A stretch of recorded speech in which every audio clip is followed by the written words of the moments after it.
If you're getting ready to sell your house and looking for cheap ways to increase your home's value, you're in the right place. Today I'm giving you my 10 best DIY projects to get the best bang for your buck. Let's go.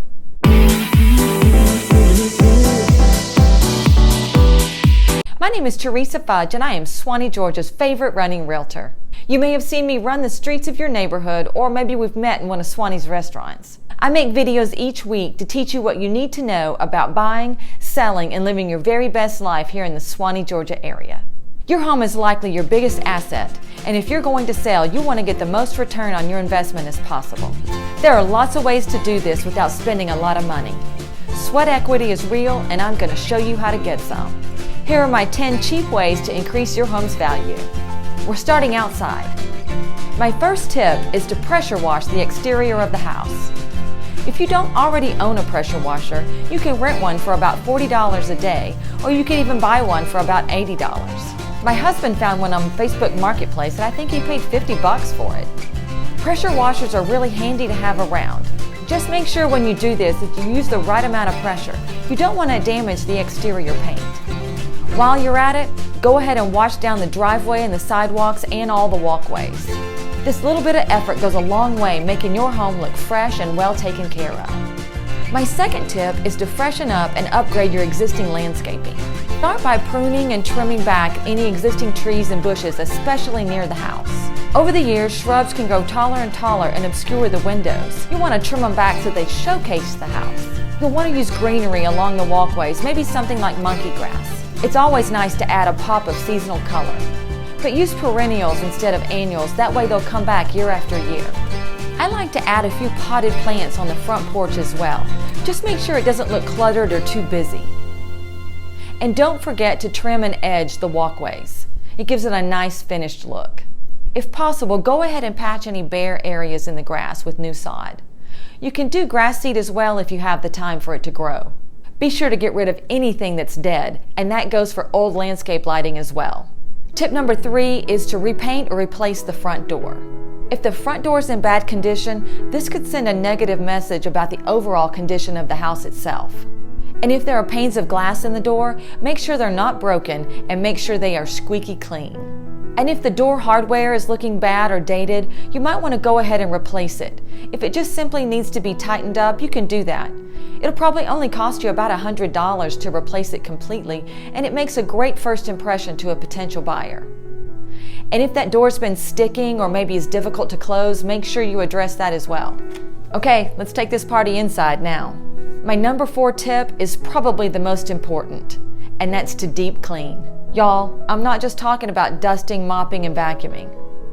This is probably the most important thing you can do to increase your home's value. Yes, it's going to be time consuming, but it's all labor really, and anyone can do it without any special skills. Let's talk specifically about cleaning the kitchen. The first thing you're going to want to do is wash down the cabinets, inside and out. You want to get rid of all the grease and grime. Make sure you clean the vents in the kitchen as well. My husband has actually been known to take off the vent covers, the knobs from the cooktop. He puts all that stuff in the dishwasher, runs it through the cycle, and it comes out looking brand new. Yes, you have to clean the oven. And not just the self-cleaning option either. This deep cleaning is so detailed and so important, I've actually created a checklist that you can download. There's a link below in the description of the video. Make sure you click it. So if all this cleaning sounds like more than you want to tackle, or maybe you just don't have the time, it's okay to get a professional service to do it. You're probably going to pay somewhere between $250 or $500 to get it done. It's going to depend on the overall size of your house and just what needs to be done. Just make sure that you time it right. You want it to be fresh and clean when the house hits the market. So don't do it too quickly or you'll just have to do it again. Number 5 on our list is to freshen up the walls. If you've got either bright colors or outdated wallpaper, or maybe your paint is just looking drab and dirty, a fresh coat of a neutral colored paint will go a long way. And when I say neutral color, think grayish. Sherwin-Williams has a color called a new gray, and I've had several houses painted in this color, and it looks really nice, updated, clean, but a little warmer than just a standard gray. Painting is fairly easy, and a gallon of paint is pretty cheap. So tip number 6 is to install ceiling fans. Buyers really like ceiling fans in the bedrooms, living areas, and even in some outdoor areas. They've never been easier to install, and you can buy simple, great-looking fans for probably less than $100 a piece. If you're going to be installing them yourself, make sure you turn off the power for safety. And if you're adding fans to a place that doesn't have an existing light fixture that you can just replace, you're really going to need to consult an electrician for that. Adding ceiling fans to a covered front porch really adds curb appeal. It will be worth every penny. I know that you've heard that kitchens and bathrooms sell houses, and they're also the most expensive to renovate. Don't worry, I've got a few simple projects for each that will still increase your home's value without breaking the bank. Tip number 7 is to paint the kitchen and/or the bathroom cabinetry. White is timeless, neutral, and easy for the next owner to paint if they decide they want a different color. It will look clean, fresh, and updated.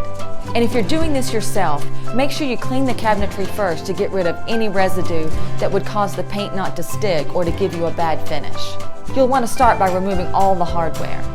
Some cabinetry material may require sanding or some additional steps. If you have any doubts, maybe take off a door or pull out a drawer and take it to your local paint store to get some professional advice. So number 8 goes back to number 7. Update the cabinet knobs and the drawer pulls. You don't want to go with something trendy and expensive, just something new and updated. Remember, simple and neutral. We're almost there with tip number 9. Update the bathroom floor. If you currently have linoleum or something simple, changing the floor to a nice neutral tile will add a nice wow. I've been in a few homes lately that actually had carpet in the master bathroom. I'm pretty sure that's when my buyers checked out. Bathrooms are not usually large spaces, so this is not a project that you could expect to break the bank. And if you can do the installation yourself, you're going to save yourself a load of cash.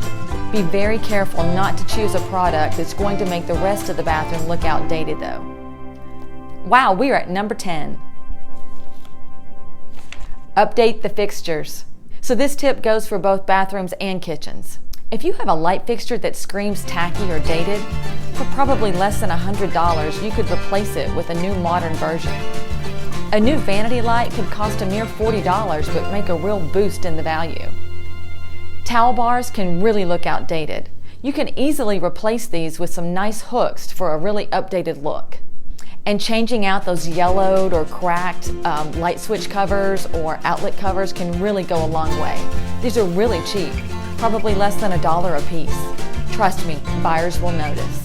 So if you're thinking about selling your home but think you would like to get some expert advice, you can always call me, text me, or send me an email.